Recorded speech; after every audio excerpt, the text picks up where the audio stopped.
Hai sahabat servis, pada kesempatan kali ini saya akan melakukan perbaikan kulkas 2 pintu merek LG, yang mana menurut keterangan kulkas ini adalah untuk di ruang freezernya ini masih terasa hawa dinginnya, namun terlihat nampak kurang maksimal. Ya, walaupun di sini masih terasa dingin, namun saya rasakan di sini tidak maksimal proses pembekuannya. Ya, jadi kesimpulannya untuk ruang freezernya ini masih terasa dingin, namun saya lihat sih kurang maksimal. Oke, coba kita lihat untuk pengaturan suhu di ruang freezer ini. Bisa kita lihat ini kondisinya di normal saja. Ya. Dan di sini untuk pembekuannya memang kurang maksimal, jadi saya rasa memang ada masalah. Kemudian untuk di ruang refrigerator di pintu bagian bawah ini, di sini saya rasakan tidak ada terasa dingin sedikit pun. Jadi makanya untuk ruang refrigerator ini tidak difungsikan karena tidak ada terasa hawa dingin sedikit pun.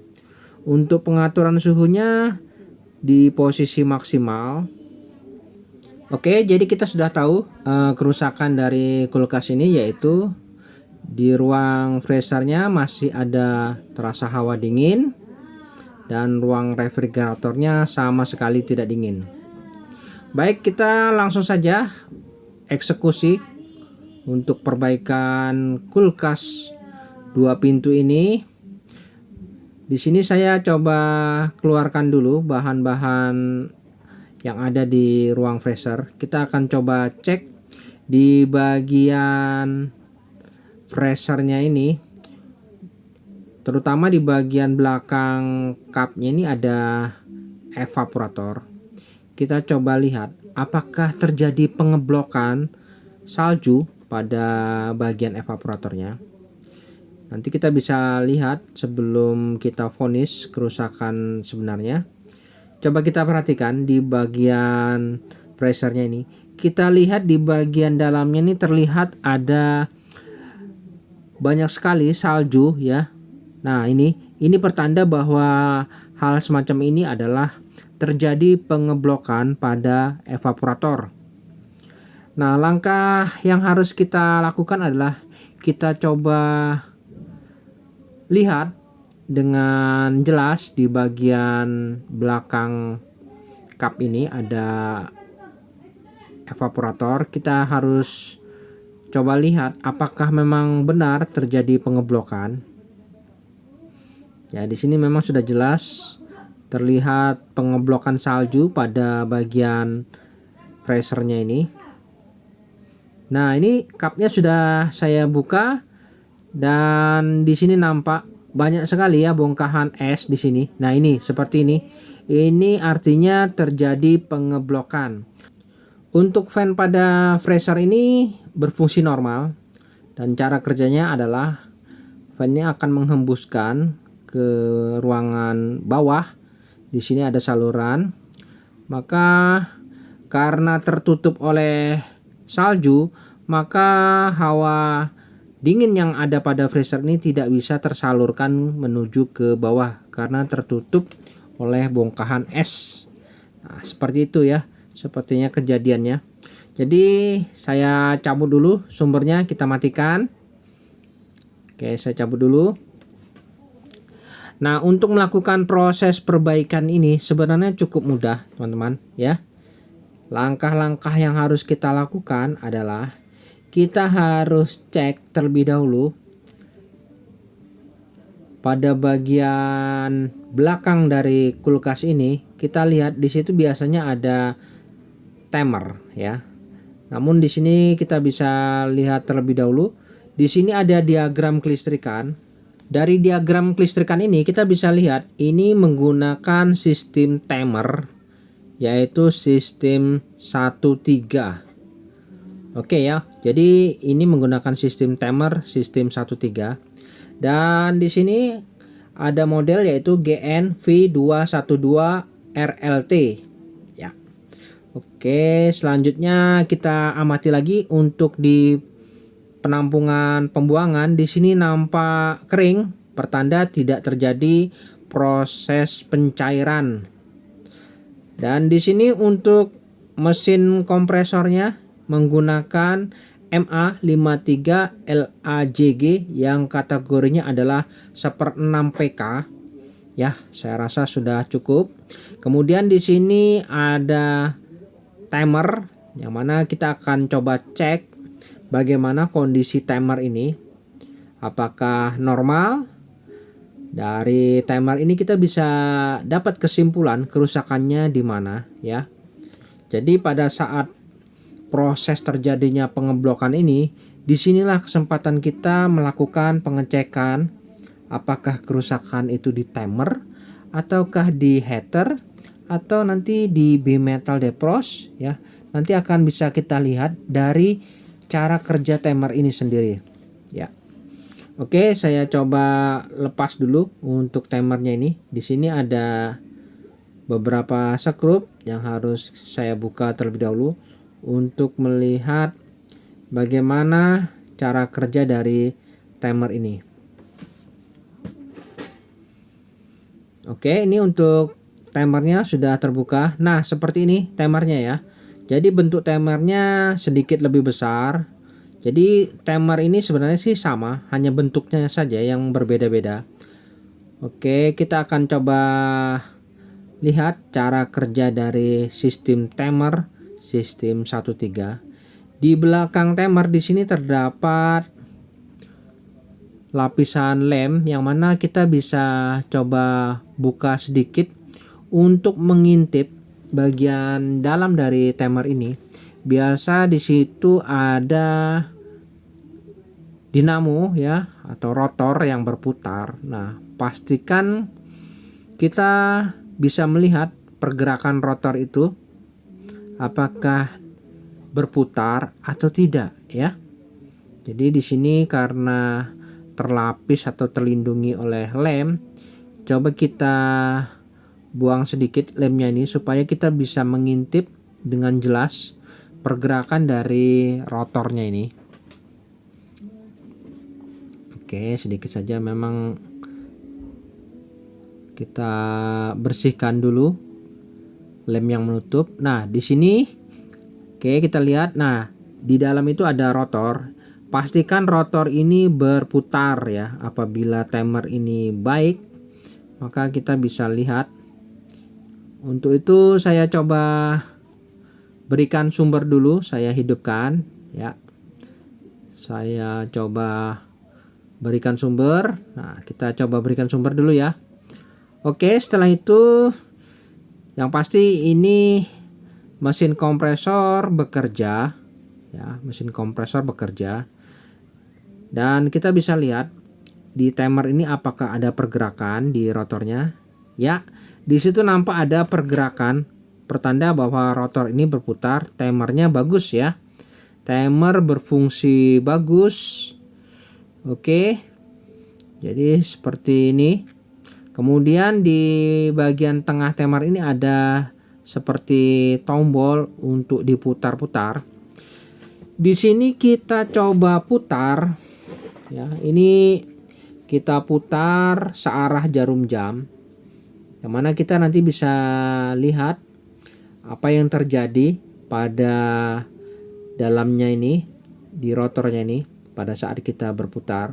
Kita coba arahkan ke posisi defrost. Nah, yaitu dengan cara memutar searah jarum jam sampai terdengar bunyi klik dan mesin kompresor off ya.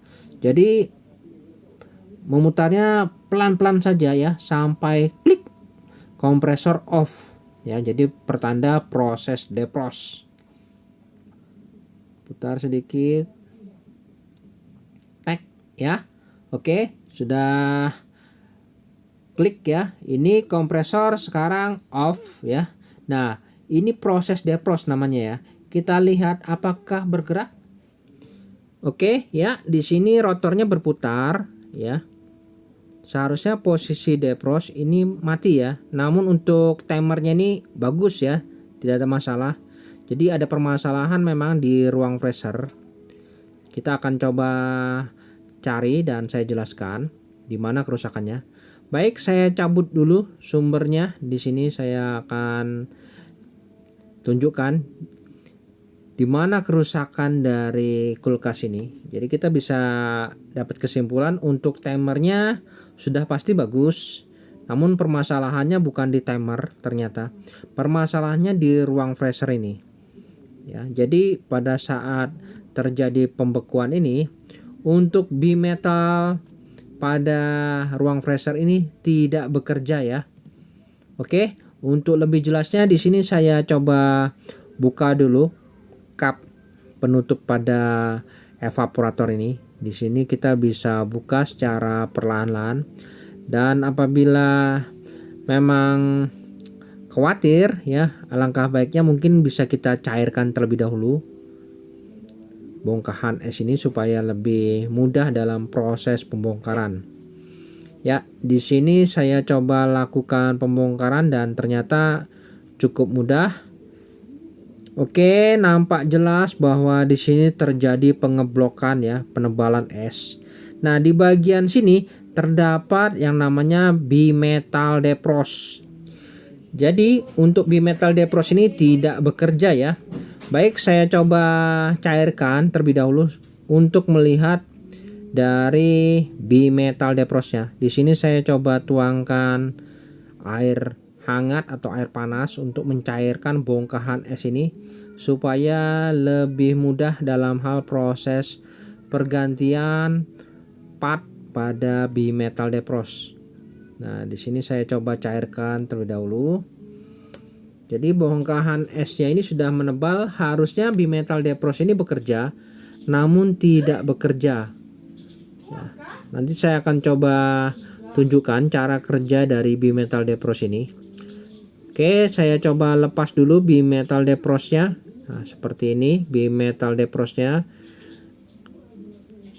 Ya, ini bimetal defrostnya masih asli nih, belum pernah diganti nih ya. Oke, ini saya anggap rusak dan kita akan coba lakukan pergantian bimetal defrost. Ini saya potong saja bimetal defrostnya, yang mana nanti akan saya coba ganti dengan yang baru. Oke, di sini saya coba kupas terlebih dahulu untuk kabel yang menuju ke bimetal defrost di sini. Di sini nanti saya akan coba terangkan bagaimana cara kerja dari bimetal defrost. Ini bimetal defrost yang baru yang akan kita lakukan pergantian. Nah, ini bimetal defrost yang lama. Jadi walaupun bentuknya berbeda namun fungsinya tetap sama, tidak masalah.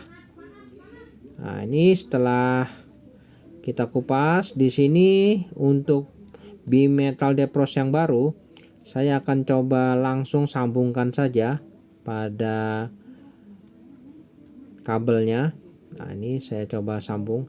Ini walaupun bolak-balik tidak masalah, karena bimetal defrost ini fungsinya hanya seperti saklar penghubung.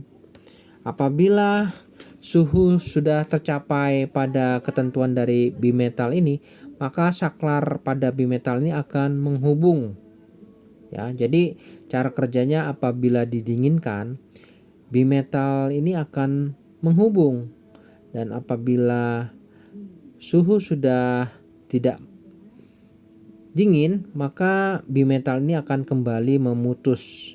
Nah ya, jadi cara kerjanya hanya seperti ini, akan menghubung dan memutus. Apabila suhunya sudah mencapai suhu yang ditentukan, maka ini akan menghubung. Nah, seperti ini ya. Oke, ini saya praktekkan pada saat belum menghubung ya. Oke, kita coba hidupkan kulkasnya. Ini pastikan ya, di sini kita bisa lihat nanti untuk posisi defrost. Posisi defrost kita lihat perputaran rotornya ini. Ya, ini saya coba berikan sumber. Jadi cara ngetesnya seperti ini. Kita berikan sumber. Oke, selanjutnya coba kita intip pergerakan rotor di timer ini. Apakah berputar? Ya, bergerak ya, berputar ya. Jadi sekarang posisinya nih posisi defrost, kompresor mati. Jadi ini proses pencairan. Nah, pada saat bimetal ini sudah dingin, maka bimetal ini akan menghubung. Nah, menghubungkan ke pemanas atau heater. Nah, apabila saya hubungkan akan terjadi lonjakan api seperti ini ya, pertanda heater baik ya. Oke, selanjutnya coba saya hubungkan saja langsung. Nah, anggap saja ini sudah dingin ya. Ini sudah dingin, anggap saja. Ini heater ini bekerja. Nah, di saat heater ini bekerja, pastikan untuk rotor pada timer ini harus berhenti ya. Kita lihat. Ya, berhenti ya. Tidak berputar. Ini artinya fungsi ini normal ya, mantap ya. Dan proses pencairan sedang berlangsung. Artinya di sini nanti akan terpenuhi oleh cairan air yang dari freezer. Oke, jadi ini proses pencairan sedang berlangsung ini. Nah, kita bisa lihat ini heater ini panas ini, sedang melakukan proses pencairan karena bimetalnya sedang menghubung. Oke. Dalam beberapa menit di sini kita bisa lihat ya, masih dalam tahap proses pencairan ini, timernya off. Dan di sini pastikan untuk tetesan airnya terlihat ya di sini. Jadi tidak ada kebuntuan pada saluran pembuangan. Artinya mantap, untuk pembuangan juga tidak ada masalah. Oke. Jadi seperti ini cara kerjanya ya. Heater akan bekerja mencairkan kembali dan heaternya juga mantap. Oke, di sini masih dalam proses pencairan dan saya rasa untuk fungsinya sudah tidak ada masalah ini, bagus ya. Oke, selanjutnya kita cabut saja. Jadi cara kerjanya seperti itu. Apabila dalam proses defrost, timer itu akan mati ya. Dan nanti apabila ini sudah cair, maka defrost ini akan membuka kembali. Nah, seperti itu. Berulang-ulang seperti itu. Baik, sudah cukup sampai di situ saja. Selanjutnya di sini kita bisa lakukan pengisolasian saja. Karena untuk kerusakan kulkas yang mengalami masalah seperti ini, jadi kita sudah pasti kerusakannya yaitu di bimetal defrost dengan pengecekan step demi step yang telah kita lakukan. Jadi kita bisa berkesimpulan bahwa memang positif untuk bimetal defrostnya ini tidak bekerja sebagaimana mestinya. Nah ya, oke, saya coba rapikan terlebih dahulu untuk pengisolasian pada sambungannya ini. Nah, jadi sangat mudah sebenarnya dalam hal proses perbaikan kulkas ini apabila kita mengetahui cara kerja dari timer dan bimetal defrost. Oke, untuk bimetal defrost kita bisa kembalikan saja ke posisi semula, yang mana posisinya adalah di tempat sini tadi. Kita kembalikan saja karena memang posisinya di sini, kita kembalikan saja di tempatnya semula. Oke ya, sudah. Dan saya rasa untuk perbaikan kulkas ini sudah selesai dan kita tinggal merapikan saja ke posisi semula, yang mana jangan lupa di sini kita harus bersihkan lagi. Untuk evap ini mungkin kita bisa siram menggunakan air panas. Kita siram supaya bongkahan es yang ada pada bagian evap ini bisa sirna ya. Jadi tidak menghalangi nantinya. Ya, di sini untuk proses pembuangannya juga lancar ini ya. Tidak ada masalah ini, mantap. Jadi terkadang masalah banyak, ada di pembuangan, ada juga di bimetal defrost dan ada di timer. Untuk timer kita bisa kembalikan saja ke posisi running, kita putar searah jarum jam sedikit, dan selanjutnya kita bisa rapikan saja kembali.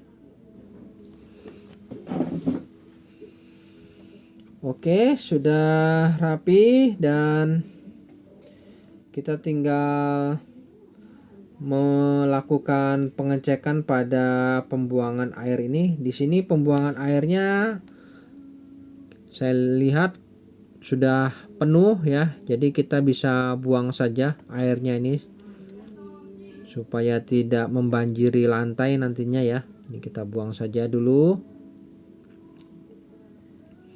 Oke, selanjutnya kita kembalikan saja. Jadi untuk air pada pembuangan ini akan otomatis kering sendiri, yang mana akan dikeringkan oleh mesin kompresor. Oke, sudah selesai. Selanjutnya kita rapikan saja untuk kap pada bagian evaporator ini. Jadi untuk kerusakan kulkas ini cukup mudah apabila kita benar-benar pastikan sistem kerja timer ini bagaimana, dan apabila timer ini mau berputar ya, artinya untuk heater itu bagus ya teman-teman. Jadi kita tidak ragu lagi untuk mengganti bimetal defrostnya, dan pastikan juga untuk fan pada evaporatornya ini juga berfungsi normal, berputar ya. Karena pengeblokan bisa juga karena fan motornya ini tidak bekerja dan terjadi kebuntuan pada sistem pembuangan ya. Banyak ya teman-teman. Jadi kita harus lakukan secara teliti pengetesan secara detail supaya kita yakin bahwa pekerjaan yang kita lakukan ini terasa sudah benar. Oke, selanjutnya bisa kita rapikan kembali. Untuk aksesoris yang ada pada bagian freezer ini kita bisa kembalikan saja kembali. Nah, ini saya kembalikan semua aksesoris yang ada pada ruang freezer karena saya rasa sudah cukup dan permasalahannya sudah pasti di bimetal defrost tidak bekerja sebagaimana mestinya.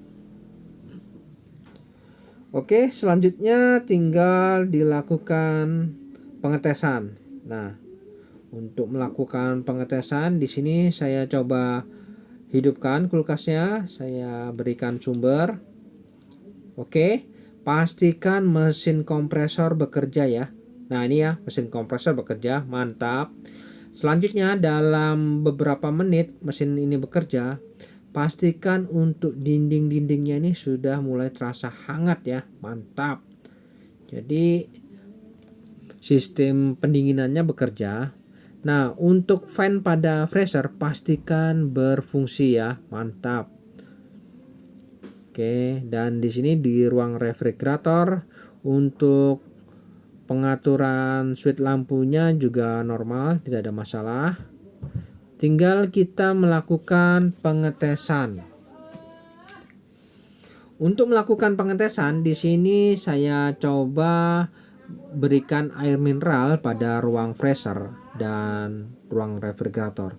Nah, ini saya coba berikan air mineral yang mana nanti dalam kurun waktu sekitar 2-4 hari saya akan lakukan pengecekan ulang. Bagaimana hasilnya? Apakah sudah normal atau belum ya? Untuk di ruang refrigerator awalnya tidak dingin ya. Untuk air mineral saya coba lakukan pengetesan juga dan nanti kita bisa lihat hasilnya. Apakah sudah normal ya? Baik, seperti itu saja. Kita akan coba lakukan pengetesan dalam waktu 2 atau 4 hari kemudian.